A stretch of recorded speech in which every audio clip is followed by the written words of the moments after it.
حقیقت یہ ہے کہ انسان خطا کا پتلا ہے، انسان کے نفس کے اندر کمزوریاں موجود ہیں۔ خلق الانسان ضعیفا، انسان کمزور پیدا کیا گیا ہے، انسان بھولنے والا ہے۔ اسی بنا پہ ایسا ہوتا ہے کہ انسان اس دنیا میں بار بار پھسل جاتا ہے۔ کبھی اللہ سبحانہ وتعالیٰ کے کسی حکم کو ماننے میں اسے مشکل ہو جاتی ہے، یا وہ بھول جاتا ہے، یا وہ قصدن نہیں عمل کرتا جو اس کو کرنے کے لیے کہا جاتا ہے، اور کبھی وہ بھول چوک کا شکار ہو جاتا ہے، انجانے میں اس سے خطائیں ہو جاتی ہیں، انسان سے بار بار غلطیاں ہوتی ہیں۔ اگر انسان قصدن کوئی گناہ کرتا ہے اور گناہ پر قائم رہتا ہے تو ایسا شخص اللہ کی نگاہ میں سخت مجرم ہے، ایسا شخص قیامت کے دن اللہ کی پکڑ سے بچ نہیں سکے گا۔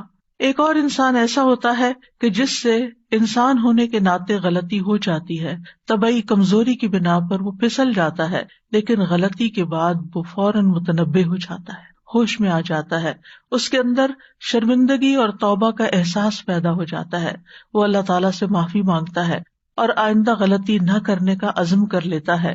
ایسا شخص غلطی کرنے کے باوجود اللہ تعالیٰ کے انعام کا مستحق ہو جاتا ہے۔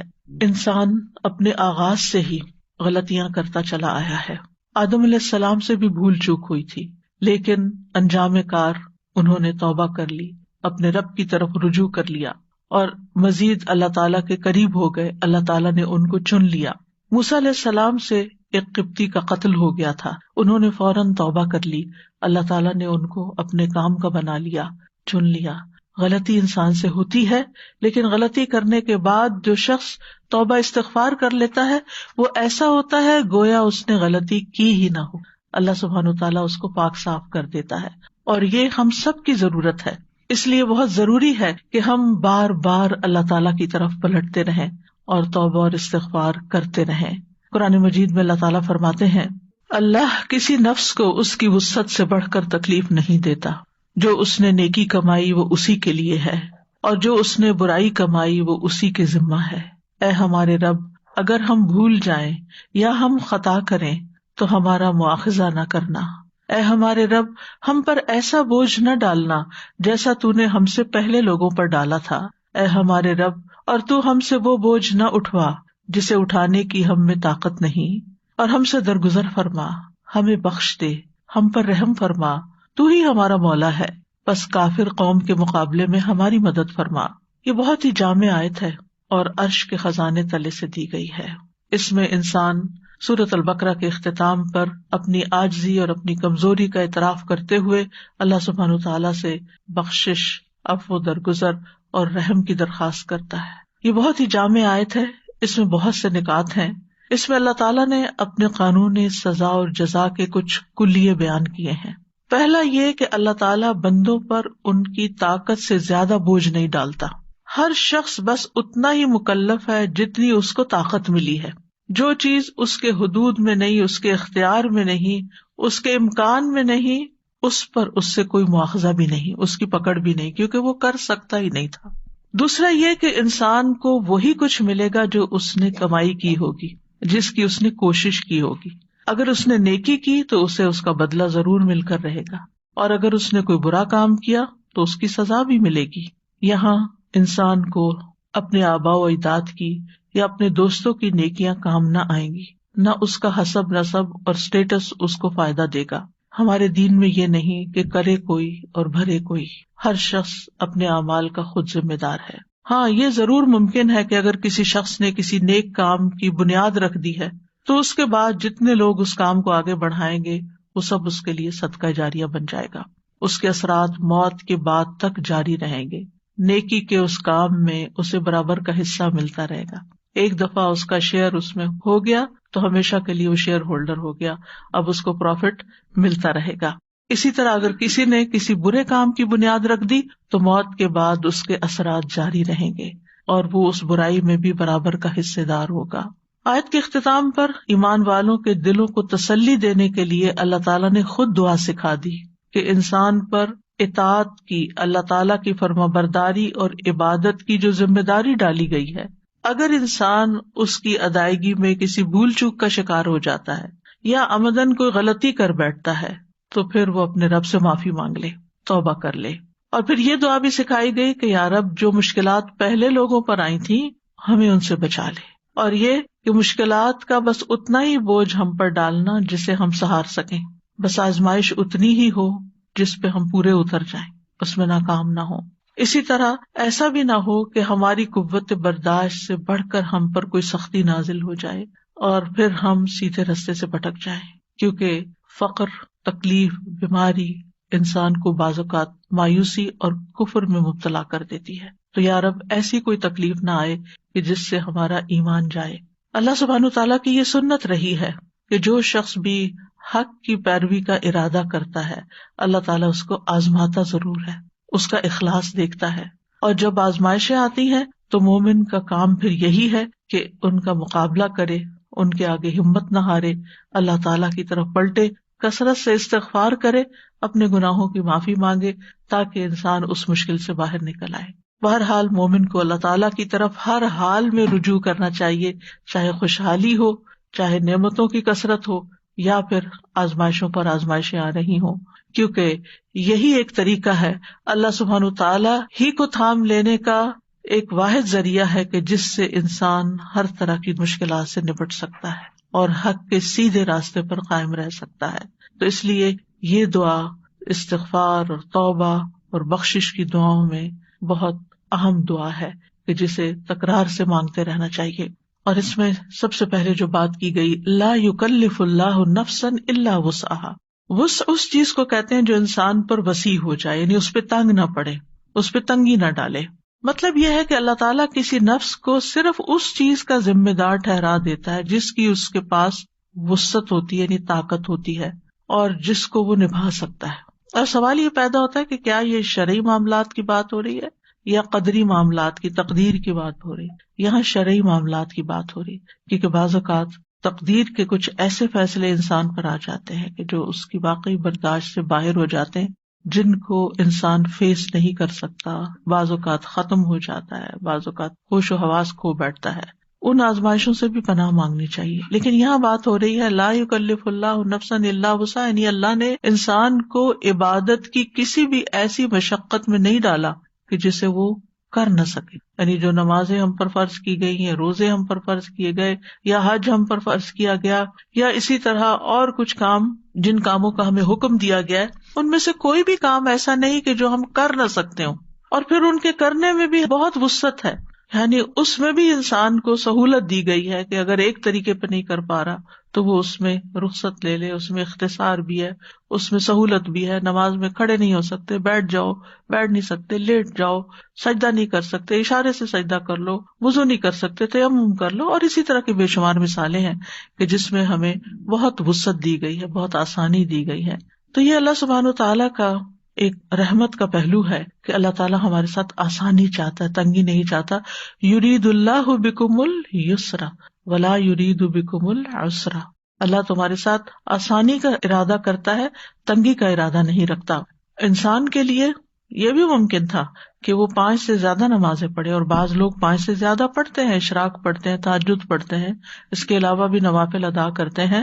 انسان 1 مہینے سے زیادہ کے روزے رکھ سکتا ہے، جو کہ شوال کے روزے آج کل آپ رکھ رہے ہیں، تو آپ کو اندازہ ہے کہ ہاں واقعی رمضان کے پورے کرنے کے بعد 6 اور بھی رکھنے کو دل چاہتا ہے، اور محبت سے رکھتے ہیں، کوئی بوجھ سمجھ کے نہیں۔ اسی طرح حج کے ساتھ ساتھ عمرہ بھی کر سکتا ہے، اور 1 سے زیادہ حج بھی کر سکتا ہے۔ تو یہ جتنی بھی چیزیں ہیں عبادات میں سے، انسان جن کا مکلف قرار دیا گیا ہے وہ انسان کی وسعت سے باہر نہیں ہے، اور جہاں اس کی وسعت نہیں ہے وہاں اس پر وہ فرض بھی نہیں ہے، مال نہیں ہے تو زکوٰۃ بھی نہیں ہے، وسعت استطاعت نہیں ہے تو حج بھی نہیں ہے، اور اگر بیمار ہے تو روزہ بھی نہیں ہے، بڑھاپا ہے یا ایسی بیماری ہے کہ جو ٹھیک نہیں ہو سکتی تو اس کا بدلے میں فدیہ بھی بتا دیا گیا ہے۔ تو اللہ سبحانہ تعالیٰ کا یہ خاص فضل ہے کہ اس نے بندوں کو وہی احکامات دیے ہیں جن کے ادا کرنے کی ان کے اندر طاقت ہے، اور ان معاملات میں اللہ تعالیٰ نے کوئی تنگی اور حرج نہیں رکھا۔ قرآن مجید میں آتا ہے وَمَا جَعَلَ عَلَيْكُمْ فِي الدِّينِ مِنْ حَرَجٍ، اس نے دین میں تم پر کوئی تنگی نہیں رکھی بلکہ آسانی کا ارادہ کیا ہے۔ نبی صلی اللہ علیہ وسلم نے فرمایا میں یہودیت اور نصرانیت لے کر نہیں آیا، مجھے نرمی اور سہولت والی شریعت دے کر بھیجا گیا ہے، کیونکہ ان کو جو احکامات ملے ان میں ہماری شریعت کے مقابلے میں سختی تھی، اور کچھ انہوں نے اپنے اوپر مزید سختیاں اپنے مرضی سے، جیسے رحمانیت ایجاد کر لی، کچھ اور اپنے لیے مشکلات ڈال لیں۔ اسی طرح ایک اور حدیث میں آتا ہے، نبی صلی اللہ علیہ وسلم نے فرمایا، بے شک دین آسان ہے، اور جو شخص دین میں سختی اختیار کرے گا تو دین اس پہ غالب آ جائے گا، یعنی اس کی سختی نہیں چل سکے گی۔ بس اپنے عمل میں پختگی اختیار کرو، اور جہاں تک ہو میانہ روی برتو، اور خوش ہو جاؤ، اور صبح اور شام اور دوپہر اور کسی قدر رات میں عبادت سے مدد حاصل کرو۔ یعنی یہ عبادات دراصل اس زندگی کا جو امتحان ہے اور جو ہماری مشکلات ہیں ان میں بھی آسانی پیدا کرنے کے لیے، یہ ہمیں راحت دینے کے لیے ہے، ہمارے اندر ایمان کی قوت بڑھانے کے لیے ہے، جس کے بعد ہم ہر طرح کی مشکلات کا بہتر طور پر مقابلہ کر سکتے ہیں۔ یہ عبادات ہمیں تکلیف میں مبتلا کرنے کے لیے نہیں ہے، بلکہ ہماری زندگی میں آسانی پیدا کرنے کے لیے ہے۔ پھر فرمایا، لہا ما کسبت وعلیہا ما اکتسبت، انسان ہی کو ملے گا جو اس نے کمائی کی، یعنی جس نفس نے جو کیا اس کو اس کا فائدہ پہنچ کر رہے گا، یعنی نیک اعمال اور محنت مشقت جو بھی اس نے کی اس کا اجر و ثواب اسی کے لیے، اور پھر اسی کے ذمے ہے جو اس نے کمایا، یعنی گناہ کمایا۔ اکتسبت، یہاں کسبت نیک اعمال کے لیے آیا اور اکتسبت برے اعمال کے لیے آیا۔ اس کی وجہ کیا ہے؟ نیکی کرنے کے لیے کوئی بہت بڑی مشقت نہیں کرنی پڑتی، معمولی کوشش سے بھی انسان نیکی کر لیتا، چھوٹی چھوٹی بے شمار آسان نیکیاں ہیں، کتاب بھی ہے چھوٹی سی آسان نیکیاں، تو اس میں بھی چھوٹے چھوٹے کام ایسے بتائے گئے ہیں جن کا بہت بڑا اجر اور ثواب ہے۔ اور اکتسبت، اکتساب میں تا زائد ہے، اس میں آپ دیکھیے کہ قاعدہ یہ ہے کہ جب کسی فعل کے اندر حروف زیادہ ہوتے ہیں تو معنی میں بھی شدت آ جاتی ہے۔ تو اکتساب میں یہ ہے کہ ارادتاً کوشش کرنا، یعنی عمدن گناہ کا ارادہ کر کے پھر اس کے لیے کوشش بھی کرنا یا اسے کمانا، کیونکہ انسان پر کوئی گناہ اس وقت تک نہیں لکھا جاتا جب تک وہ عمدن گناہ یعنی جان بوجھ کے گناہ نہیں کرتا اور اس کے لیے کوئی کوشش نہیں کرتا۔ جو چیز اچانک ہو جائے، بھول چوک ہو جائے، اس پہ پکڑ بھی نہیں ہے، وہ انسان کے لیے لکھی بھی نہیں جاتی۔ تو گویا گناہ کرنے کے لیے انسان اپنا ارادہ اور کوشش استعمال کرتا ہے، اور نیکی کرنے کے لیے اس کے مقابلے میں اس کو زیادہ محنت نہیں کرنی پڑتی۔ اور پھر یہ ہے کہ گناہ کا وبال گناہ کرنے والے پر ہوگا، لا تزر وازرۃ وزر اخری ومن یکسب فانما یکسبہ علی نفسہ، جو شخص کوئی گناہ کماتا ہے وہ اپنی جان پر ہی کماتا ہے، یعنی اس کا بوجھ خود ہی اس کو اٹھانا ہوگا۔ وان لیس للانسان الا ما سعی، انسان کو وہی ملے گا جس کی اس نے کوشش کی، یعنی جو کوشش سے اور ارادتاً گناہ کیا وہی اس کے ذمہ آئے گا۔ اور نیکی کے بارے میں آتا ہے، من جاء بالحسنۃ فلہ عشر امثالها، جس نے ایک نیکی کی اس کے لیے 10 گناہ ہے، لیکن اس کے برعکس ومن جاء بالسیئۃ فلا یجزی الا مثلها، برائی کی تو بس اتنا ہی بدلہ اس کو ملے گا، وہم لا یظلمون، کسی پر ظلم نہیں کیا جائے گا۔ پھر فرمایا، ربنا لا تؤاخذنا ان نسینا او اخطانا، یہاں اللہ تعالیٰ کو رب کہہ کے پکارا گیا، ربوبیت کا وسیلہ دیا گیا، واسطہ دیا گیا۔ یہ جو آتا ہے نا، وللہ الاسماء الحسنی فادعوہ بہا، اللہ کے اچھے اچھے نام ہیں ان کے ساتھ اس کو پکارو، تو اسی میں سے ایک چیز یہ ہے جب ہم کہتے ہیں ربنا، یہ اللہ کے نام کے ساتھ ہم اللہ تعالیٰ کو پکارتے ہیں، کیونکہ ہمارا رب خالق مالک مدبر وہی ہے، اور جو ہم یہاں مانگ رہے ہیں اس کا تعلق اس کے رب ہونے سے ہے کہ وہی ہمیں دے سکتا ہے۔ اور اکثر آپ دیکھیں گے قرآن مجید میں کہ دعا مانگنے کو اللہ تعالیٰ کی ربوبیت کے ساتھ ہی قرآن مجید میں خاص کیا گیا، اسی لیے قرآن مجید کی اکثر دعائیں، بلکہ تقریباً سب دعائیں جو ہیں الا ماشاء اللہ وہ ربنا سے ہی شروع ہوتی ہیں۔ تو ربنا لا تؤاخذنا ان نسینا او اخطانا، اللہ ہمیں نہ پکڑنا، یعنی ہمیں سزا نہیں دینا اگر ہم بھول جائیں۔ بھول کب ہوتی ہے؟ جب انسان کو کسی چیز کا علم ہوتا ہے اور پھر علم کے بعد وہ اس کام کو بھول کر لیتا ہے، اور خطا کیا ہوتی ہے؟ علم ہی نہیں ہوتا، لا علمی میں غلطیاں کر رہا ہوتا ہے۔ جیسے ریسنٹلی میں نے دیکھا کہ مسلمانوں کی جب اجتماعی صورتحال دیکھتے ہیں اور سب سے بڑی عبادت تو نماز ہی ہے، تو جب میں مسجد نبی میں اپنے دائیں بائیں دیکھتی تھی تو اور خواتین ہی ہوتی تھی تو بہت ہی زیادہ تکلیف ہوتی تھی اس بات کی کہ نماز کے بنیادی فرائض تک سے غافل ہیں یا لا علم ہے، معلوم ہی نہیں سطر کتنا ڈھانکنا ہے، نماز میں کہاں دیکھنا ہے، نماز میں سجدہ کیسے کرنا ہے، رکوع کیسے کرنا ہے. کیونکہ بہت سارے لوگ ہوتے ہیں نا، نظر پڑ جاتی ہے آگے، آپ کے آگے جو سب نظر پڑ جاتی ہے، کسی نے گردن اٹھائی ہوئی ہے، کسی نے جھکائی ہوئی ہے، بس ایسے ہی تھوڑا سا جھکا ہوا ہے کوئی، اور آپ کو معلوم ہے کہ اگر رکوع اور سجدہ صحیح نہ ہو تو نماز ہی نہیں ہوتی. لیکن بہت ہی دل تکلیف میں آ جاتا تھا کہ یا رب ان سب کو کون ایجوکیٹ کرے اور کون بتائے اور کس طرح ان کی تربیت کی جائے. بہرحال ہم سب پر لازم ہے خود بھی سیکھیں اور دوسروں کو بھی سکھائیں، اور جہاں جہاں تک ہم پہنچا سکیں پہنچائیں، اور کم از کم اپنے دائیں بائیں اور اپنے گھر میں اور اپنے بچوں کو تو صحیح نماز پڑھنا سکھا دیں. پھر اسی طرح سطر میں آپ دیکھیں کہ ہارڈلی کوئی ایسی خاتون ہوگی خصوصاً پاکستانی ڈریس میں کہ جس کے ٹخنے ڈھکے میں ہوں، اور ٹخنے تو کیا آدھی آدھی رکوع اور سجدے میں جاتے ہوئے پنڈلیاں بھی نظر آ جاتی. جب سطر ہی نہیں تو نماز کہاں سے ہوگی؟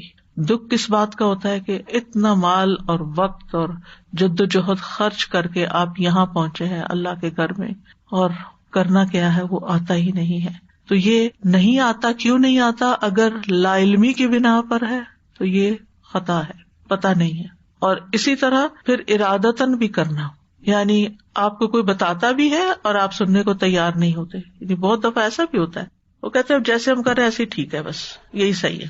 نسیان یعنی بھول چوک کہ دل کا ایک معلوم چیز سے غافل ہو جانا.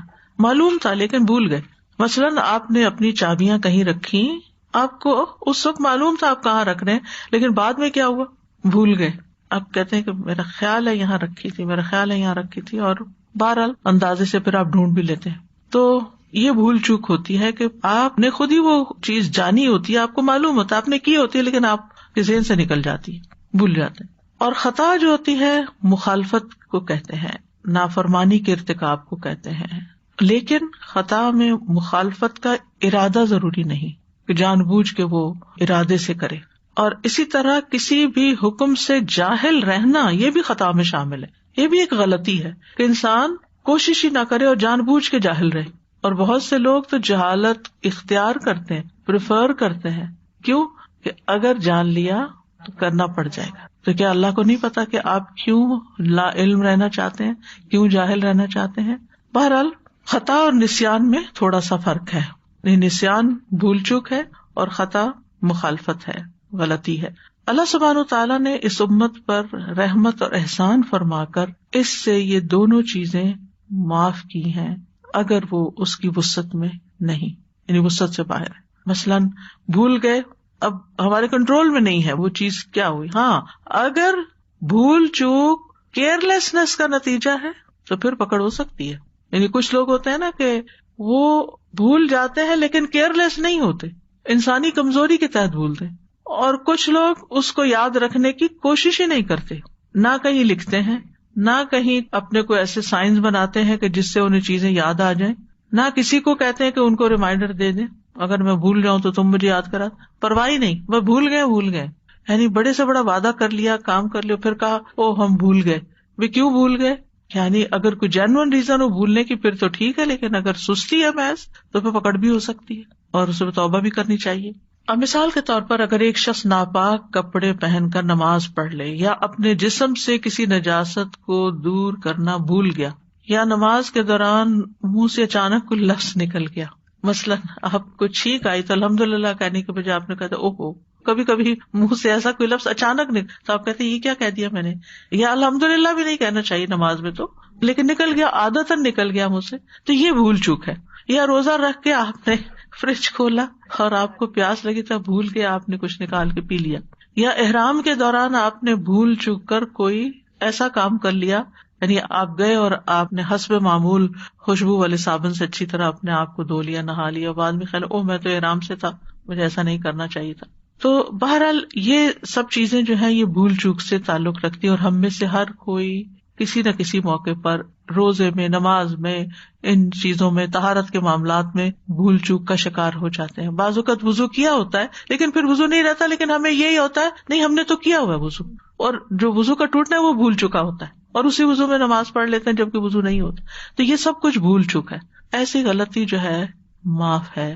ربنا لا تؤاخذنا ان نسینا، اللہ ہمارا مواخذہ نہ کرنا اگر ہم بھول جائیں. تو حدیث میں آتا ہے قد فعلت، میں نے کر دیا، معاف کر دیا. پھر اسی طرح بعض اوقات ہم نے یہ مثالیں اس لیے دے رہی ہوں کہ چونکہ یہ چھوٹے چھوٹے گناہ ہیں، غلطیاں ہیں، بھول چکے ہیں، تو اس وقت ہم بڑے پریشان ہوتے ہیں اور پھر تکلیف میں پڑ جاتے ہیں، یہ کیا ہو گیا، یہ کیوں ہو گیا. اللہ تعالیٰ معاف کرنے والا، ٹیک اٹ ایزی. آپ نے جان کے نہیں کیا. مثلا کسی کام کے نہ کرنے کی قسم کھا رکھی تھی آپ نے، اور پھر اچانک سے آپ نے وہ کر لیا، آپ بھول گئے کہ اوہ میں نے تو قسم کھائی ہوئی تھی کہ میں نے نہیں کرنا. اسی طرح غلطی سے آپ نے کسی کا کوئی نقصان کر دیا، آپ سے کسی کا برتن ٹوٹ گیا، حالانکہ آپ کا کوئی ارادہ نہیں تھا توڑنے کا، ٹوٹ گیا. اب اس سے آپ کو گناہ نہیں ہوگا، اگرچہ غلطی ہے. ہاں اگر آپ بہت ہی کیئر لیس تھے اور آپ کہتے کیا فرق پڑتا ہے ٹوٹ جائے، وہ پھر اور چیز ہے، وہ معاملہ الگ ہے. لیکن جنرلی انسان جب بھول جاتا ہے تو اس پر اس کی پکڑ نہیں ہے. اسی طرح آپ دیکھیے کہ مثلاً وضو کرنے سے پہلے آپ بسم اللہ بھول گئے، واش روم جانے سے پہلے آپ دعا پڑھنا بھول گئے. تو یہ چیزیں ہوتی رہتی نا، ہم سب کے ساتھ ہوتی رہتی. کچھ فرائض ہوتے ہیں، واجبات ہوتے ہیں، کچھ سنتیں ہوتی ہیں، کچھ مستحبات ہوتے ہیں. تو بعض اوقات ہم چلے مستحبات اور سنتیں بھول بھی جائیں تو فرائض تو نہیں بھولنے نا.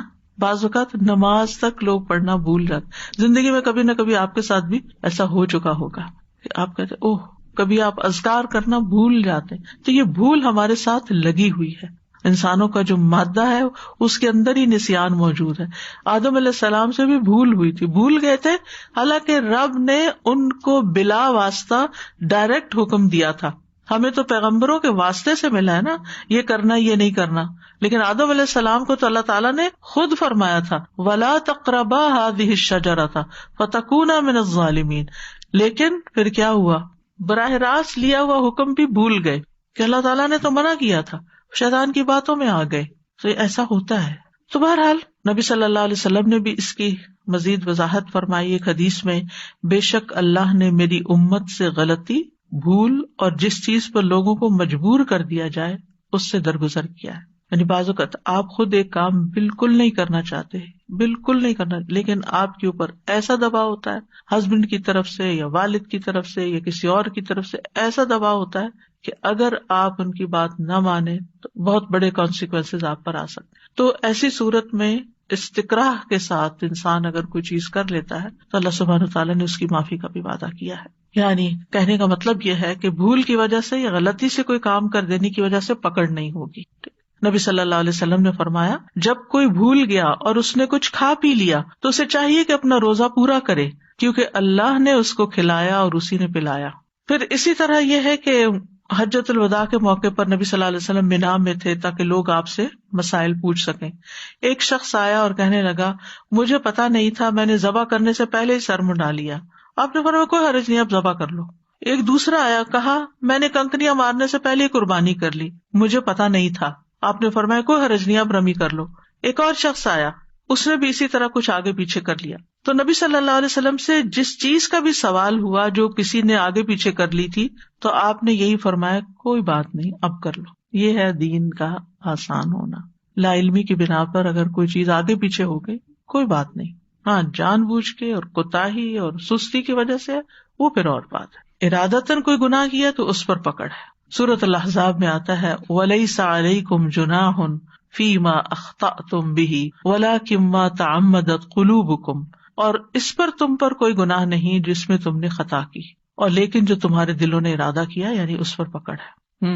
حقوق العباد کا معاملہ تھوڑا سا مختلف، کیونکہ حقوق اللہ تعالیٰ نے معاف کرنے ہیں نا تو وہ معاف کر دیتا ہے. لیکن حقوق العباد میں بھول چوک ہو جائے، غلطی ہو جائے تو پھر ایسی صورت میں انسان کو دوسرے کا حق ادا کر دینا چاہیے. اس سلسلے میں ایک روایت ہے، حضرت علی بن ابی طالب رضی اللہ عنہ فاطمہ رضی اللہ عنہ کے پاس آئے تو حسن اور حسین دونوں رو رہے تھے. پوچھا کیوں رو رہے ہیں؟ کہا بھوک کی وجہ سے رو رہے ہیں. حضرت علی باہر نکلے، انہیں بازار میں ایک دینار پڑا ہوا ملا تو وہ فاطمہ رضی اللہ تعالیٰ عنہ کے پاس آئے اور بتایا تو انہوں نے کہا فلاں یہودی کے پاس جائیں اور آٹا لے آئے. وہ یہودی کے پاس آئے، اس سے آٹا خریدا. یہودی نے کہا کہ آپ اس شخص کے داماد ہیں جو کہتا ہے میں اللہ کا رسول ہوں؟ انہوں نے کہا ہاں. تو یہودی نے کہا اپنا دینار واپس لے لیں اور آٹا لے جائیں. اس پر حضرت علی وہاں سے آٹا لے کر حضرت فاطمہ کے پاس آئے، ساری بات بتائی. تو انہوں نے کہا اچھا پھر اس سے فلاں کسائی کے پاس جائیں اور 1 درہم کا گوشت لے آئے. چنانچہ وہ گئے اور اس کے پاس دینار گروی رکھوایا اور 1 درہم کا گوشت لے آئے. حضرت فاطمہ نے آٹا گوندا، ہنڈیا پکائی، روٹی پکائی اور اپنے والد کو بلا بھیجا. نبی صلی اللہ علیہ وسلم کو. آپ تشریف لائے تو حضرت فاطمہ نے کہا یا رسول اللہ میں آپ کو بتاتی ہوں, اگر آپ کہتے ہیں یہ ہمارے لیے حلال ہے تو ہم اسے کھائیں گے اور آپ بھی ہمارے ساتھ کھائیں گے. اور اس کا قصہ کچھ یوں ہے, یعنی آپ نے سارا ڈیٹیل بتائی. تو آپ نے فرمایا اللہ کا نام لے کر کھا لو. چنانچہ سب نے کھا لیا. ابھی وہ اپنی جگہ ہی بیٹھے تھے کہ ایک لڑکا اللہ اور اسلام کا واسطہ دے کر اپنا گم شدہ دینار ڈھونڈتا پھر رہا تھا. تو رسول اللہ صلی اللہ علیہ وسلم نے حکم دیا, اسے بلایا گیا. آپ نے اس سے پوچھا تو اس نے کہا مجھ سے بازار میں گرا ہے. تو نبی صلی اللہ علیہ وسلم نے فرمایا اے علی, قصاب کے پاس جاؤ, اس سے کہو کہ رسول اللہ صلی اللہ علیہ وسلم فرماتے ہیں وہ دینار میرے ہاں بھیج دو اور تمہارا درہم میرے ذمہ ہے. یعنی نبی صلی اللہ علیہ وسلم خود تمہیں پیمنٹ کریں گے جتنے کا گوشت آیا. چنانچہ اس نے دینار بھجوا دیا تو آپ صلی اللہ علیہ وسلم نے وہ دینار اس لڑکے کے حوالے کر دیا. اس سے کیا پتہ چلتا ہے کہ اگر کسی کی کوئی چیز گر گئی اور اگر آپ کے ہاتھ لگی ہے اور آپ نے کہیں آگے بھی کر دی ہے تو اس کو لوٹائی جائے گی جو اس کا اصل مالک ہے. پھر اسی طرح ایک اور موقع پر حضرت عائشہ رضی اللہ تعالیٰ عنہا نے ایک اور زوجہ محترمہ کا برتن توڑ دیا تھا, کھانا گرا دیا تھا, جو کہ ان کی باری کے دن کسی نے پکا کر بھیجا تھا تو آپ کو پسند نہیں آئی تھی یہ بات. تو نبی صلی اللہ علیہ وسلم نے کیا حکم دیا تھا کہ برتن کے بدلے برتن, یعنی ٹوٹا ہوا برتن لوٹایا جائے گا. یعنی اگر آپ نے کسی انسان کا نقصان کیا ہے تو یا تو اس سے حلال کروائیں اس کو, اگر آپ کمپنسیٹ نہیں کر سکتے, لیکن اگر آپ کر سکتے ہیں تو آپ اس نقصان کو پورا کریں. آپ یہ نہیں کہہ سکتے کہ وہ مجھ سے غلطی ہو گئی اس لیے. بعض اوقات دوسرے لوگ تکلف میں کہہ دیتے ہیں اچھا کوئی بات نہیں, لیکن دل میں رکھتے ہیں کہ اس نے ہمارے ساتھ زیادتی کی ہے. تو ایسی صورت میں لوٹانا چاہیے, کمپنسیٹ کرنا چاہیے. اسی طرح اگر آپ سے بھول چوک میں کسی کے خلاف کوئی بات ہو گئی ہے, کوئی کمنٹ آپ نے ایسا دے دیا ہے کہ جس سے دوسرے کی حق تلفی ہوئی ہے اور آپ کو اگر حقیقت پتہ چل گئی ہے تو آپ معافی مانگ لیں, معذرت کر لیں کہ مجھے پہلے پتہ نہیں تھا. اسی طرح بعض اوقات ہم کسی آرگیومنٹ میں اپنے نقطہ نظر پہ اڑ جاتے ہیں حالانکہ ہم درست نہیں ہوتے. ایسی صورت میں جب ہمیں صحیح علم ہو جائے تو ہمیں رجوع کر لینا چاہیے. اسی طرح ہم اگر دین کے معاملے میں کسی ایک طریقے پر عمل کر رہے ہیں لیکن اس سے بہتر طریقہ معلوم ہوا ہے تو بہتر کو اختیار کر لیا جائے اور اپنی لا علمی کی وجہ سے جو کم درجے کی چیز ہے اس پر اصرار نہ کیا جائے. پھر فرمایا ربنا ولا تحمل علینا اصرا کما حملتہ علی الذین من قبلنا. اے ہمارے رب, یہاں پھر ربنا کی تکرار ہے کیونکہ بابرکت نام ہے اور اللہ سبحانہ تعالیٰ کی مہربانی طلب کرنا ہے, اس لیے ربنا ایک قریب کا صیغہ استعمال کیا گیا ہے. ولا تحمل علینا اصرا, ہم پر کوئی بوجھ نہ ڈالنا. اسر بوجھل اور بھاری چیز کو کہتے ہیں. یہاں مراد ہے شرعی تکالیف اور ذمہ داریاں, یعنی جو اللہ تعالیٰ نے ہم پر ذمہ داریاں ڈالی ہیں یا ہمیں کوئی احکامات دیے ہیں. کما حملتہ علی الذین من قبلنا, جیسا کہ آپ نے ان لوگوں پر وہ ذمہ داریاں ڈالی تھی جو ہم سے پہلے تھے, پچھلی اقوام پر, یعنی اشارہ ہے یہود و نصارہ کی طرف. آپ کو معلوم ہے کہ جب بنی اسرائیل نے بچڑے کی عبادت کی تھی تو ان کو توبہ کرنے کے لیے کہا گیا تھا, لیکن توبہ کی شرائط میں سے کیا تھا, ایک دوسرے کو قتل کر. کتنا مشکل کام تھا. اگر عملی طور پہ آپ دیکھیں تو یہ کچھ آسان نہیں تھا. یعنی تمہارا یہ شرک معاف ہو جائے گا ہاں اگر تم یہ ساتھ کرو. ہمارے لیے توبہ کی شرائط میں سے ایسا کچھ نہیں ہے, آسان شرائط ہیں. تو ربنا ولا تحمل علینا اصرا, تو اصر کے 4 معنی کیے جاتے ہیں. نمبر 1, ایسا عہد جس پر قائم نہ ہوا جا سکے, یعنی اے اللہ ہم سے کوئی ایسا عہد نہ لینا جس کو قائم کرنے سے ہم عاجز آئیں. یہ ابن عباس کی روایت ہے. پھر عطا کہتے ہیں کہ ہمیں بندر اور خنزیر کی صورت میں مسخ نہ کرنا, یعنی ہماری غلطیوں اور کوتاہیوں کی وجہ سے ہماری شکلیں نہ بگاڑنا. تیسرا معنی کہ ایسا گناہ جس کی نہ توبہ ہو نہ کفارہ, اس میں ہمیں پڑنے سے بچا لینا. چوتھا معنی یہ کیا گیا ہے کہ اس سے مراد بہت بڑا بوجھ ہے کہ جو ہم اٹھا نہ سکیں. تو اللہ سبحانہ تعالیٰ نے امت محمد صلی اللہ علیہ وسلم پر تخفیف فرمائی ہے اور اللہ تعالیٰ نے ان کی یہ درخواست قبول کر لی, لہذا ہمارے لیے طہارت اور عبادت کے معاملات میں آسانیاں پیدا کر دی گئی. آپ کو معلوم ہے کہ یہود کے لیے نجس کپڑے کو دھو کر پاک نہیں کیا جا سکتا تھا, اس کا کاٹنا تھا. اسی طرح اور چیزیں بھی تھی. اسی طرح ہمارے لیے عبادت کے معاملے میں ساری زمین کو مسجد بنا دیا گیا, کہیں بھی ہم نماز پڑھ سکتے ہیں. غنیمت کا مال حلال کر دیا گیا جو پہلی امتوں پر حلال نہیں تھا. آپ کو شفاعت کا حق ادا کیا گیا. پھر اسی طرح ہمارے اور اہل کتاب کے روزوں میں فرق کیا ہے, سحری کا فرق. ان کے یہاں صرف افطار ہے, ایک وقت کھا سکتے ہیں, یعنی 24 گھنٹے کا روزہ ہو گیا, لیکن ہمیں صبح شام کھانے کی اجازت ہے اور اس کو بابرکت بنا دیا گیا. بلکہ یہ کہا گیا کہ تم ان کی مخالفت کرو اور سحری کرو. پھر ہے ربنا ولا تحملنا ما لا طاقت لنا بہ، اے ہمارے رب ہم پہ وہ بوجھ نہ ڈال جس کو اٹھانے کی ہم میں طاقت نہیں ہے، یعنی ہم پہ ایسی کوئی ذمہ داری نہ ڈال کہ جو ہم نبھا نہ سکیں، یا ہم پہ ایسا عذاب مسلط نہ کرنا کہ جس کو برداشت کرنے کی ہم میں طاقت نہ ہو، جیسے کہ پچھلی قوموں پر عذاب آئے۔ اور پھر یہاں شرعی اور کونی قدری تقدیر کے معاملات، ان دونوں میں آسانی کی دعا ہے کہ اللہ ہمیں ایسی آزمائش سے نہ گزارنا جس کو ہم برداشت نہ کر سکتے، مثلاً یہ کہ ہم چلنے پھرنے سے معذور نہ ہو جائیں، ہم اپنے کام کرنے سے معذور نہ ہو جائیں، ہم کسی ایسی بیماری میں مبتلا نہ ہو جائیں کہ جس میں ہم دوسروں پر بوجھ بن جائیں، یعنی ہمیں ایسی تمام تکلیفوں سے بچا کے رکھنا۔ کتنی خوبصورت دعا ہے، یعنی طاقت سے بڑھ کر ہم پر مشقت نہ ڈالنا، مالی معاملات میں ایسا قرض نہ ہمارے ذمے آ جائے کہ جس کو ہم ادا کیے بغیر مریں۔ اور بھی زندگی کی بہت سے، ہر ایک کے اپنے اپنے اسٹرگلز ہیں کہ یا رب ایسی چیز میں نہ مبتلا ہو کہ جو ہمارے بس سے باہر ہو۔ واعف عنا واغفر لنا وارحمنا، 3 چیزیں مانگی گئی۔ واعف عنا، ہم سے اس معاملے میں درگزر کرنا جو ہم کر نہیں سکے، یعنی آپ نے ہمیں حکم دیا ہم کر نہ پائے، جو فرائض تھے یا واجبات اس میں کوئی کمی رہ گئی۔ آپ یہ جانتے ہیں نا کہ آخری عشرے کی طاق راتوں میں سے لیلۃ القدر میں پڑھی جانے والی دعا اللہم انک عفو تحب العفو فاعف عنا کیوں ہے؟ یا اللہ اگرچہ ہم نے روزے رکھ لیے، ہم نے نمازیں پڑھ لی، ہم نے قیام کر لیا، ہم نے صدقات کر لیے، لیکن آپ میں سے ہر ایک نے محسوس کیا ہوگا کہ یار اب حق نہیں ادا ہوا، جو کرنا چاہتے تھے اتنا نہیں کر پائے، تو پھر کیا ہے؟ واعف عنا، اللہ ہم سے درگزر کر، بس جو کر سکتے تھے ٹوٹا پھوٹا کیا، لیکن باقی آپ ہمیں معاف کر دیں۔ تو واعف عنا، ہمیں معاف کر دے، یعنی استغفار اور توبہ اور ان میں بھی تھوڑا تھوڑا فرق ہے۔ تو یہاں عفو کی درخواست ہے کہ یا رب جو احکامات آپ نے دیے، جو فرائض ہم پر عائد کیے، جو واجبات ہم پر لازم تھے، ان میں جو ہم سے کوتاہی ہو گئی ہے، جن کو ہم صحیح طور پر ادا نہیں کر پائے، ان سے متعلق ہم سے حساب نہ کرنا، درگزر فرما دینا۔ واغفر لنا، اور جن گناہوں کا ہم نے ارتکاب کیا ہے ان کو ڈھانپ دینا، ان کو بخش دینا، یعنی جو آپ نے حکم دیا اور ہم نے کیا نہیں، ایک تو یہ کہ کیا اور حق ادا نہیں کیا، اور دوسرا یہ کیا ہی نہیں یا اس کے اپوزٹ کر دیا، تو اس معاملے میں تو ہمیں معاف کر دینا۔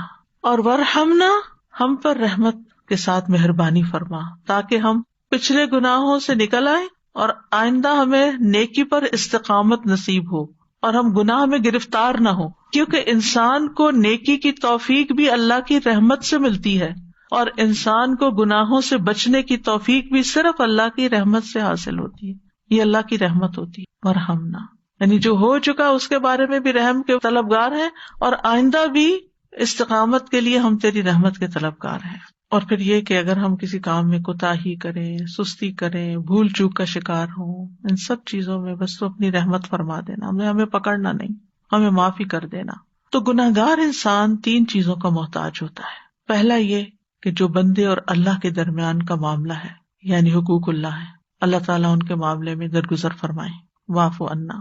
دوسرا یہ کہ جو اللہ اور بندے کے درمیان ہے یا بندوں کے ساتھ ہماری جو کمی بیشی ہو جاتی ہے، اس معاملے میں جو ہم سے کوتاہی ہوتی ہے، گناہ ہوتا ہے، زیادتی ہوتی ہے، اللہ اس کو پردے میں رکھے، ہمارے عیبوں کو دوسروں سے چھپا کے رکھے، دنیا میں بھی اور آخرت میں بھی، اور ہمیں معاف کر دے گویا ہم نے کیے ہی نہ ہو۔ اور تیسرا یہ کہ اللہ تعالیٰ اپنی رحمت کے ساتھ ہمیں اپنی حفاظت میں رکھے اور اس جیسے گناہ مزید نہ کرے۔ پھر اسی طرح یہ ہے کہ کبھی گناہ دل میں ہوتے ہیں، کبھی زبان پہ ہوتے ہیں، کبھی اعضاء میں ہوتے ہیں۔ کبھی آپ بیٹھ کے غور کریں، سوچیں کہ مختلف اعضاء کے سر سے لے کے پاؤں تک کے کیا کیا گناہ ہیں، یعنی ہم دل کے وسوسے اور بدگمانیاں اور اس طرح کی چیزیں ان کو بھی ہم سمجھتے ہیں، زبان سے بھی جو غلطیاں ہوتی ہیں ان کو بھی سمجھتے ہیں، لیکن عام طور پر جو باقی اعضاء سے ہمارے گناہ ہوتے ہیں ان کی طرف ہم توجہ نہیں کرتے۔ مثال کے طور پہ سر سے شروع کر لیں، آپ سر ڈھانکنا ایک مسلمان عورت پر لازم، نماز میں ہو باہر ہو، کتنی مسلمان عورتیں ہیں جو اس بات کو لازم ہی نہیں سمجھتی، ضروری نہیں سمجھتی۔ نگاہیں ہیں ہماری حرام چیزوں پہ نہیں پڑنی چاہیے، لوگوں کے عیبوں کے پیچھے نہیں پڑنا چاہیے، کہاں بچتے ہیں۔ پھر اسی طرح چہرے کی زیب و زینت کے ساتھ باہر نہیں نکلنا چاہیے، اچھے بھلے سمجھدار لوگ پھسل جاتے ہیں۔ پھر زبان ہے، زبان کے ساتھ ہم کیا کرتے ہیں، اللہ ہی ہمیں اپنی حفاظت میں رکھے اور ہمارے عیب ڈھانکے، ورنہ ہم راہ چلتے بھی زبان سے کچھ نہ کچھ ایسی بات نکال دیتے ہیں جو کبھی دوسروں کو ہرٹ کرنے کا سبب ہوتی، کبھی اللہ تعالیٰ کو ناراض کرنے کا سبب ہو جاتی. پھر اس کے بعد آپ دیکھیے کہ جسم کے باقی حصے ہیں، لباس کا معاملہ ہے، ہاتھوں کے ساتھ جو کچھ کرتے ہیں ہم، پاؤں چل کے کہاں جاتے ہیں، کھانے پینے کے معاملے میں جو ہماری بے احتیاطیاں ہیں، حلال حرام کی پرواہ نہ کرنا، مشکوک چیزوں سے نہ بچنا، یعنی بے شمار چیزیں ایسی ہیں. پھر اپنے وجود سے، اپنے چہرے سے، اپنے رویے سے کسی کو تکلیف نہ دینا، کسی کی ہنسی نہ اڑانا، کسی کا مذاق نہ کرنا. یعنی اگر آپ غور کرنے لگے کہ کس کس چیز سے کیا کیا گناہ سرزد ہوتے ہیں تو بے شمار ہے، ان گنت ہے. تو اللہ تعالیٰ ہی ہے جو ہمیں ڈھانپنے والا ہے اور ہماری کوتاہیوں کو معاف کرنے والا ہے.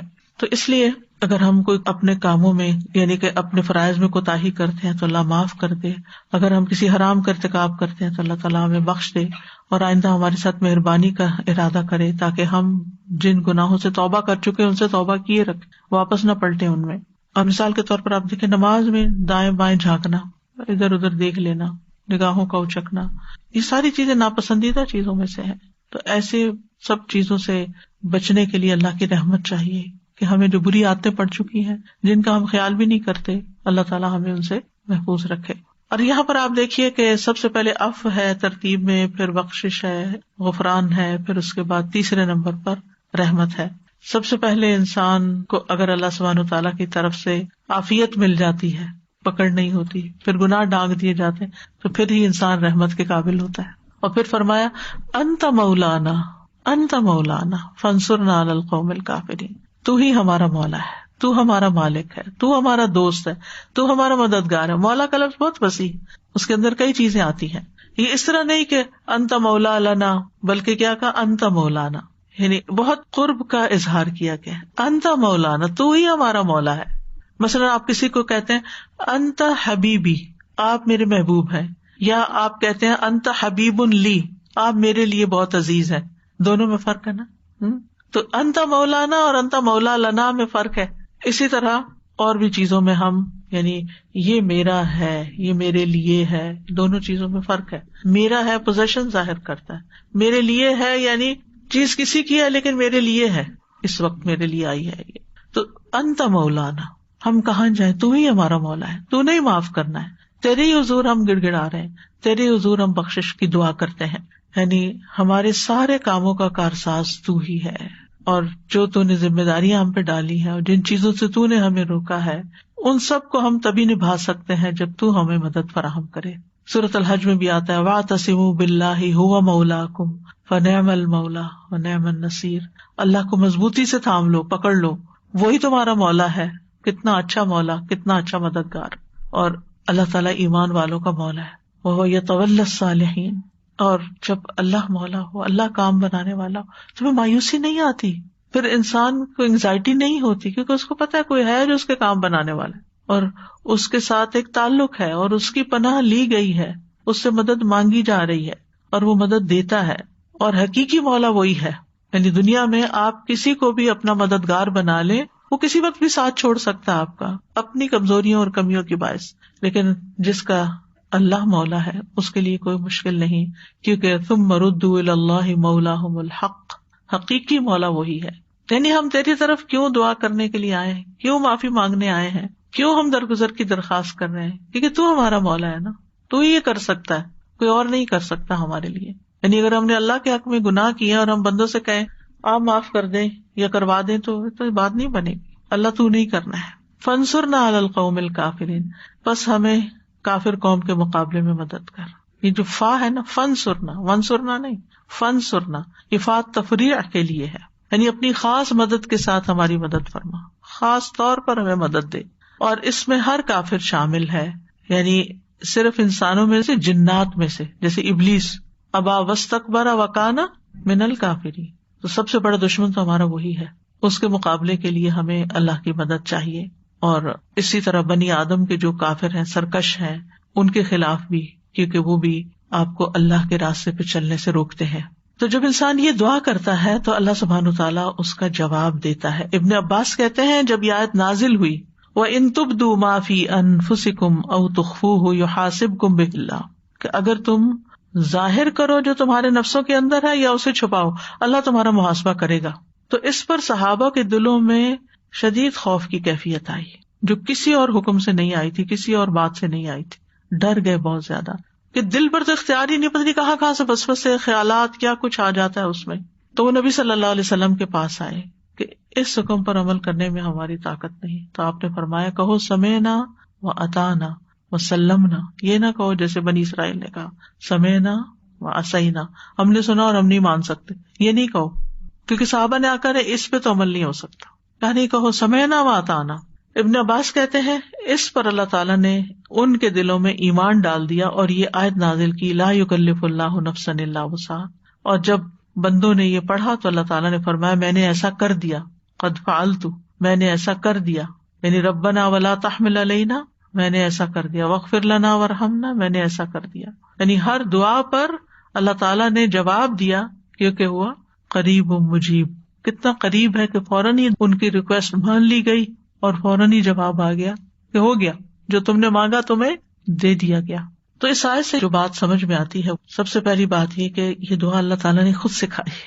جیسے سورۃ الفاتحہ میں دعا خود سکھائی، یہ دعا بھی اللہ تعالیٰ نے ہم سب کو سکھائی ہے. لہٰذا گناہوں، کوتاہیوں، غلطیوں پر بخشش مانگنے کی سب سے بڑی دعا یہی ہے. پھر اسی طرح یہ اللہ تعالیٰ کی رحمت ہے کہ اس نے ہمیں یہ انعام دیا، یہ نعمت عطا فرمائی. اور پھر اس آیت سے یہ بھی پتہ چلتا ہے کہ بخشش اور اللہ کی رحمت مانگنے کی بڑی اہمیت ہے. پھر رب کے وسیلے سے دعا کرنا اور پھر رب کی تکرار کرنا، اور پھر یہ کہ رب کو وسیلہ بنا کے جب ہم دعا کرتے ہیں تو دعا قبول بھی ہوتی ہے. کیونکہ ان آیات کے بارے میں آتا ہے کہ جو ان آیات کو پڑھ کر دعا کرتا ہے اس کی دعا بھی قبول ہوتی ہے، کیونکہ پہلے استغفار کر لیتا ہے، رحمت طلب کر لیتا ہے، پھر اس کے بعد جو اور مانگتا ہے وہ بھی قبول ہو جاتا ہے. تو اس دعا سے یہ بات پتہ چلتی ہے کہ بندہ اللہ کی رحمت کا محتاج ہے، بخشش کا محتاج ہے، عفو درگزر کا محتاج ہے. کیونکہ ہر انسان خطا کار ہے، ہر انسان سے غلطی ہوتی ہے.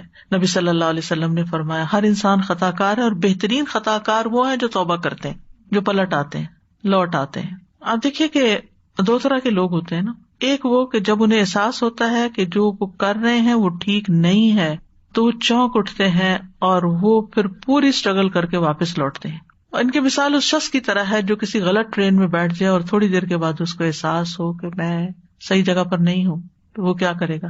اس کے تو اوسان خطا ہو جائیں گے کہ میں کہاں جا رہا ہوں، یہ تو میرا راستہ ہی نہیں، یہ تو میری منزل ہی نہیں جس جگہ پہ میں بیٹھ گیا ہوں. تو جو متقی لوگ ہوتے ہیں، تقویٰ والے ہوتے ہیں، جب وہ کسی ایسی کمپنی میں بیٹھ جائیں، ایسے لوگوں میں بیٹھ جائیں، ایسے کام میں پڑ جائیں جو ان کے مزاج کے خلاف ہوتا ہے یا جو ان کو سمجھ آتی ہے کہ یہ تو اللہ کی نافرمانی کا کام ہے، تو وہ وہاں نہیں بیٹھتے. پھر ان کا دل وہاں نہیں لگتا، وہ چاٹ ہو جاتا ہے اور فوراً وہاں سے نکلنے کی کرتے ہیں. یہ میری جگہ نہیں، مجھے یہ نہیں کرنا، میں غلط ٹرین پہ بیٹھا ہوا ہوں. اور آپ سوچیے اگر آپ غلط ٹرین پہ بیٹھے ہوئے ہوں اور ٹرین چلی جا رہی ہے، دل کی حالت کیا ہوگی؟ اسی طرح اگر آپ کسی رانگ پلیس پر ہیں جاب کے سلسلے میں، یا ویسے کسی ایسے انسان کے ساتھ شادی ہو گئی ہے یا کچھ کہ جو آپ کو ہر نیکی کے کام سے روکتا ہے، نہ وہ خود ایمان رکھتا ہے، نہ وہ خود کچھ کرتا ہے، نہ آپ کو کرنے دیتا ہے، تو آپ کوشش تو کریں گے کسی طرح نبھائیں. لیکن اگر آپ کی ایمان کو خطرہ ہو تو آپ اپنی دنیا کو سامنے نہیں رکھیں گے، پھر آپ اپنی آخرت کو سامنے رکھیں گے. کبھی بھی دنیا اور دنیا کا کمپیریزن نہ کیا کریں، دنیا اور آخرت کا کیا کریں. یہ نہ دیکھا کریں کہ مجھے دوسروں کے مقابلے میں دنیا کتنی مل رہی، یہ دیکھا کریں کہ مجھے آخرت کے مقابلے میں کیا دنیا مل رہی ہے اور اس کی آخرت میں کیا قیمت ہوگی جو میں یہاں سب اکٹھا کر لوں گا. تو انسان کسی بھی چیز کو پھر چھوڑ سکتا ہے کہ یہ میری آخرت کے لیے نقصان دہ ہے. یہاں اس جگہ رہنا، یہ کھانا، یہ پہننا، یہ گفتگو کا انداز، یہ کمائی، یہ خرچ، یہ اسراف، یہ زیادتی، یہ ظلم، یہ زبان، ہر چیز پر انسان پہ چیک رکھتا ہے کہ نہیں، یہ میرا راستہ نہیں، یہ میری جگہ نہیں، یہ مجھے زیب نہیں دیتا، یہ مجھے سوٹ نہیں کرتا. مجھے اللہ کا بندہ بن کے رہنا ہے، مجھے اللہ کی اطاعت اور فرما برداری کرنا ہے، کیونکہ اسی میں میری آخرت کی سیفٹی ہے، اسی میں میری نجات ہے. اور یہی دراصل توبہ ہوتی ہے، استغفار ہوتا ہے کہ انسان کو جب پتا چل جائے کہ میں غلط کر رہا ہوں یا میں نے غلط کیا تو بے حد پریشان بھی ہوتا ہے، شرمندہ بھی ہوتا ہے اور واپس پلٹنے کی کرتا ہے اور اگلے اسٹیشن پر اتر جاتا ہے. وہ بیٹھا نہیں رہتا کہ نہیں ایئر کنڈیشن گاڑی ہے، سیر ہی صحیح، چلو نہیں، واپس پلٹے گا. تو مومن وہ ہے جو غلطی کر کے پلٹ آئے، غصہ آ جائے تو معاف کر دے، کسی کے حق میں کمی کوتاہی ہو جائے تو سوری کر لے. اس کی انا آڑے نہیں آتی، وہ سوری کرنے میں دیر ہی نہیں لگاتا، فوراً سوری کر لیتا ہے. کوئی رنجش ہو جائے کسی سے تو دل صاف کر لیتا ہے. کسی کی طرف سے کوئی غلطی سامنے آ جائے تو اس کے لیے بھی بخشش کی دعا مانگتا ہے، ربنا اغفر لنا ولاخواننا الذین سبقونا بالایمان ولا تجعل فی قلوبنا غلا للذین آمنوا. وہ ایمان والوں کے لیے دل میں حسد، کدورت، نفرت اور ایسی چیزیں نہیں رکھتا. وہ اپنی غلطی کی تعویلیں کر کر کے اور اپنے آپ کو جسٹیفائی کر کے غلطی پہ اڑتا نہیں ہے، بلکہ وہاں سے نکلتا ہے.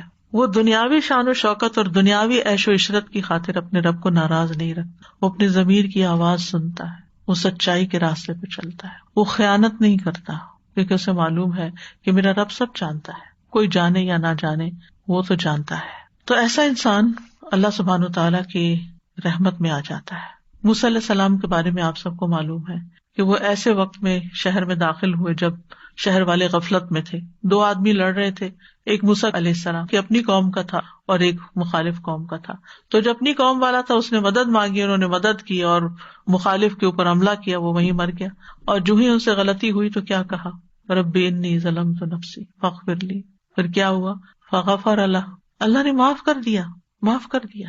ان کا ارادہ نہیں تھا قتل کرنے کا، لیکن بہرحال قتل تو قتل ہے، چاہے خطا سے بھی ہو. تو ان کو تکلیف ہوئی.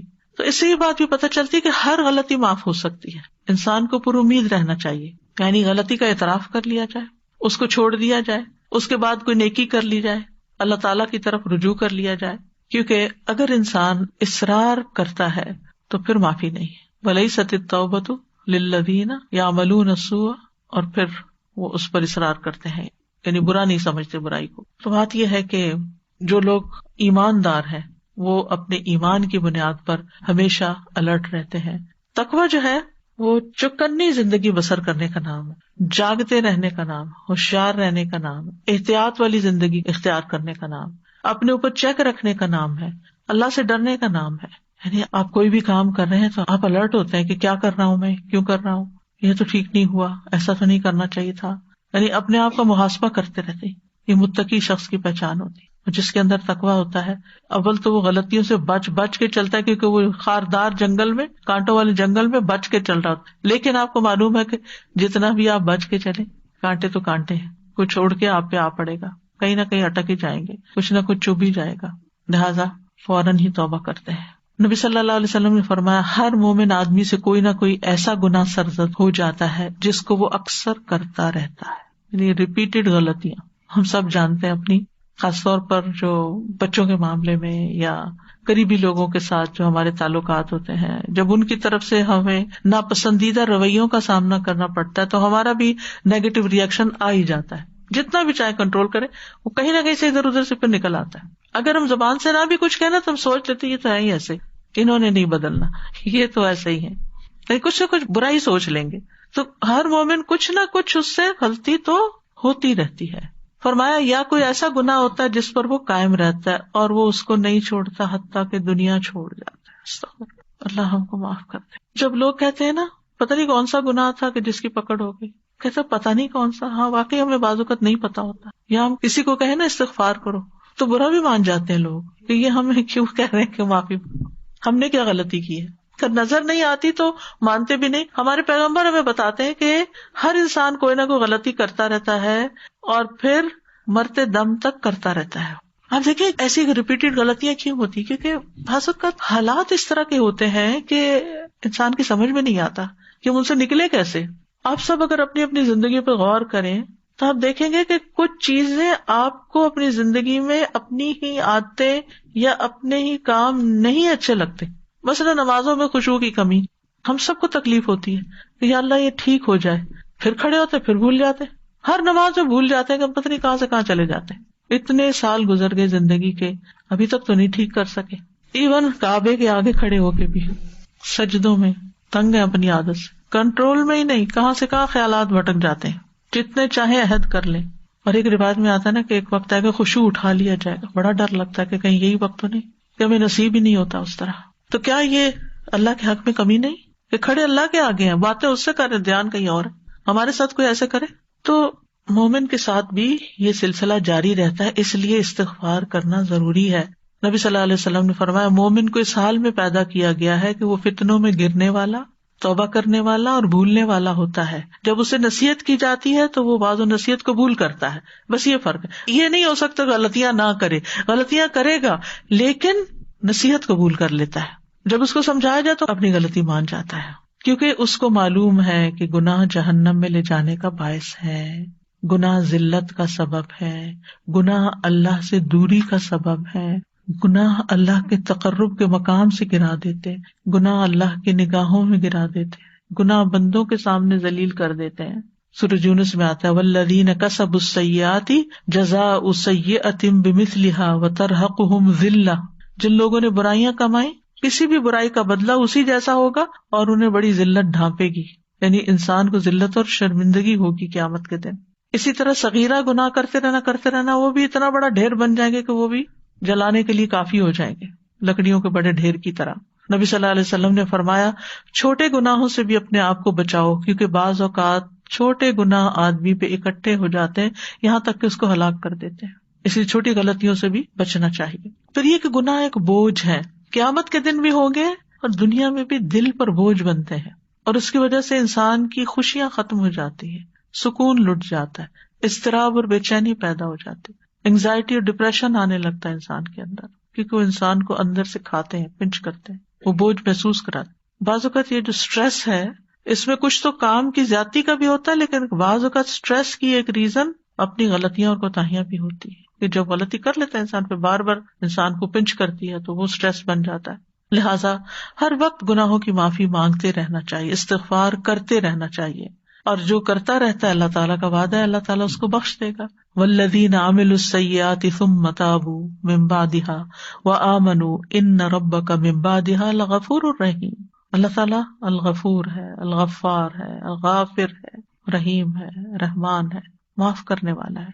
ان ربک لذو مغفرۃ للناس، لوگوں کے لیے یقیناً بڑا بخشش فرمانے والا ہے. پھر اس نے مایوس ہونے سے بچنے کے لیے کہا قل یا عبادی الذین اسرفوا علی انفسہم لا تقنطوا من رحمۃ اللہ ان اللہ یغفر الذنوب جميعا. اللہ تعالیٰ تو ساری غلطیاں سارے گناہ معاف کر سکتا ہے، اس لیے مایوسی نہیں. دن اور رات توبہ قبول کرنے والا ہے. اللہ تعالیٰ رات کے وقت اپنا ہاتھ پھیلاتا ہے کہ دن کا گناہ گار توبہ کر لے، اور دن کو پھیلاتا ہے تاکہ رات کا گناہ گار توبہ کر لے یہاں تک کہ سورج مغرب سے طلوع ہو. اللہ تعالیٰ اپنے نبی کو استغفار کا حکم دیتے ہیں، انبیاء اپنے رب سے استغفار کرتے ہیں. والذی اطمع ان یغفر لی خطیئتی یوم الدین، حضرت ابراہیم علیہ السلام نے کہا تھا وہ ذات کے جس سے مجھے توقع ہے کہ وہ قیامت کے دن میری خطائیں معاف کر دے گا. موسیٰ علیہ السلام نے بخشش کی دعا مانگی، یونس علیہ السلام نے لا الہ الا انت سبحانک انی کنت من الظالمین کہہ کے اپنی خطا کا اعتراف کیا. داؤد علیہ السلام نے استغفار کیا، وظن داؤد انما فتناہ فاستغفر ربہ وخر راکعا واناب.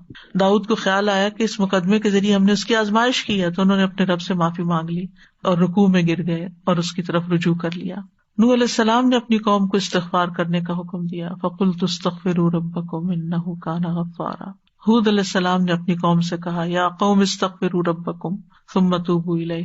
شعیب علیہ السلام نے اپنی قوم سے کہا واستغفروا ربکم ثم توبوا الیہ. پھر تمام انسانوں کو توبہ کا حکم دیا گیا، استغفار کا، وان استغفروا ربکم ثم توبوا الیہ. اور ایمان والے تو خاص طور پر راتوں کو اٹھ کر استغفار کرتے ہیں، وبالاسحار هم یستغفرون. اور یہ بھی یاد رکھیے کہ جو اللہ تعالیٰ سے معافی کی امید رکھتا ہے، مایوس نہیں ہوتا، اللہ تعالیٰ اس کو معاف کر دیتے ہیں. نبی صلی اللہ علیہ وسلم نے فرمایا، اللہ تعالیٰ فرماتا ہے اے ابن آدم جب تک تو مجھے پکارے گا اور مجھ سے پر امید رہے گا میں تجھے بخشتا رہوں گا، جو بھی گناہ ہوں گے اور کوئی پرواہ نہیں کروں گا. اے ابن آدم اگر تیرے گناہ آسمان کی بلندیوں تک پہنچ جائیں پھر تو مجھ سے بخشش طلب کرے تو میں پرواہ کیے بغیر تجھے بخش دوں گا. اے ابن آدم اگر تو زمین کے برابر گناہ لے کر میرے پاس آئے اس حال میں مجھے ملے کہ شرک نہ کیا ہو مجھ سے تو میں تجھے ان گناہوں کے بقدر بخش دوں گا. تو بندے جب تک اللہ سے بخشش مانگتے رہیں گے اللہ تعالیٰ بخش دے گا. 1000 بار بھی گناہ کر لے تو بھی انسان کی بخشش ہو سکتی ہے.